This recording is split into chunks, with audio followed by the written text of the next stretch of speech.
कुछ तस्वीरें आप अपने टेलीविजन स्क्रीन पर देख रहे हैं। प्रधानमंत्री नरेंद्र मोदी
మొత్తానికి సిరిపురం కూడలి నుంచి కూడా రోడ్ షో మొదలైంది. మనం చూడొచ్చు విజువల్స్ లో ప్రధాని మోదీతో పాటు అటు డిప్యూటీ సీఎం జనసేన అధినేత పవన్ కళ్యాణ్, అటు మన ఆంధ్రప్రదేశ్ రాష్ట్ర ముఖ్యమంత్రి చంద్రబాబు ఉన్నారు.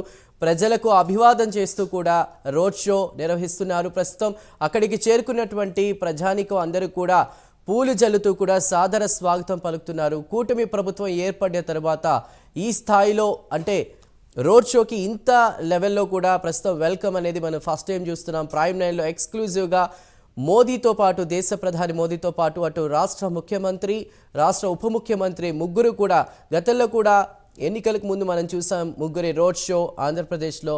మరి కూటమి ప్రభుత్వం ఏర్పడిన తర్వాత మళ్ళీ విశాఖలో మనం ఇలాంటి ఒక విజువల్ వండర్ని చూస్తున్నాం. రోడ్ షో ప్రస్తుతం అంగరంగ వైభవంగా కూడా ముందుకు కదులుతోంది. అందరూ కూడా అక్కడికి చేరుకున్న అటు మోదీ అభిమానులు కావచ్చు, పవన్ కళ్యాణ్ అభిమానులు కావచ్చు, చంద్రబాబు అభిమానులు కావచ్చు, అదేవిధంగా పార్టీ కార్యకర్తలు కావచ్చు అక్కడికి భారీ సంఖ్యలో చేరుకున్నారు. వారందరూ కూడా వీరు ముగ్గురికి కూడా సాదర స్వాగతం పలుకుతున్నారు. దాదాపు 5:30 ప్రాంతంలో కూడా సభ ప్రారంభం కానుంది.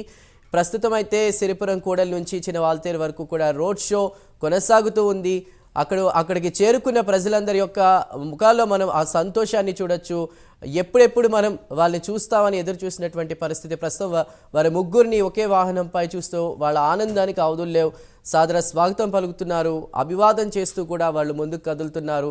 ఇక్కడ జై చంద్రబాబు అంటూ, జై మోదీ అంటూ, జై పవన్ కళ్యాణ్ అంటూ కూడా విశాఖ వాసుల ఆనందానికైతే ముఖ్యంగా ఆనందానికి అవధుల్లేవు.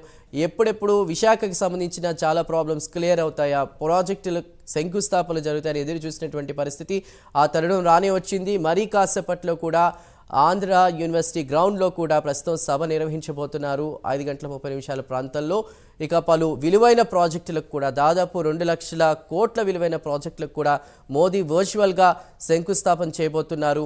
ఇక ఆ సభలో ఏం మాట్లాడబోతున్నారు మోదీ కావచ్చు, చంద్రబాబు కావచ్చు, పవన్ కళ్యాణ్ కావచ్చు, ఎలాంటి విషయాల్ని ఎలాంటి వ్యాఖ్యలు చేయబోతున్నారు, ముఖ్యంగా విశాఖ స్టీల్ ప్లాంట్కి సంబంధించి చాలా రోజులుగా చాలా సంవత్సరాలుగా కూడా ఈ అంశం వార్తలోకి వస్తుంది. మరి దానిపై ఏమైనా మాట్లాడే అవకాశం ఉందా, అదేవిధంగా ఈ స్వాగతానికి సంబంధించి ప్రజల యొక్క అభిమానానికి సంబంధించి ఎలాంటి వ్యాఖ్యలు చేస్తారు, ఇవన్నీ కూడా మనం చూడాలి కొద్దిసేపట్లో. ప్రస్తుతం అయితే సిరిపురం కూడలి నుంచి చినవాల్తేరు వరకు రోడ్ షో అయితే ప్రారంభమైంది. అక్కడికి చేరుకున్న అసంఖ్యాక జనానికి కూడా అభివాదం చేస్తూ రోడ్ షో ముందుకి కదులుతోంది.